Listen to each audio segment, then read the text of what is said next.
idéalement, le jour où ça va s'éteindre, comment tu aimerais mourir? Vite mais bien. Faut que ce soit rapide. Faut que ce soit rapide, oui. Ça sert à rien de laisser traîner les choses. Faut que ce soit rapide, mais le sentir venir, quoi. Savoir qu'on est en train de mourir pour savoir voir s'il y a une connexion qui se fait ensuite avec autre chose. Mais alors, oui. Ah, tu vois, tu poses quand même la question. Voir s'il y a une connexion qui se fait avec autre chose. Je te l'ai dit tout à l'heure. La raison pour laquelle je ne souhaite pas mourir sans le savoir, c'est justement pour ça, pour savoir que c'est le moment où je vais savoir s'il y a quelque chose ou pas. Enfin, on n'est quand même pas des ordinateurs, je veux dire, on peut pas appuyer sur justement. d'un coup comme ça. On n'est pas des et donc les situations où quelqu'un meurt et est capable sont souvent les suicides. Bon, je vais pas me suicider, mais c'est souvent les suicides, puisque pendant le suicide, tu sais que tu vas mourir, et c'est toi-même qui t'amène à mourir.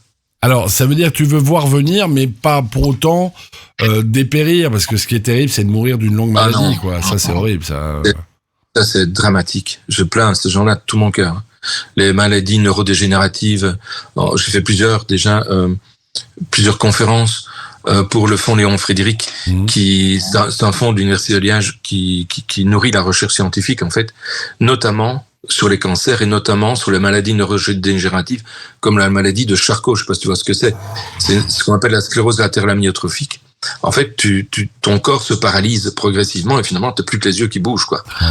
Tu manges parce qu'on te remplit avec une sonde, tu respires parce que il y a un appareil qui te souffle de l'air dans les poumons. C'est une mort absolument horrible que je ne souhaite à personne.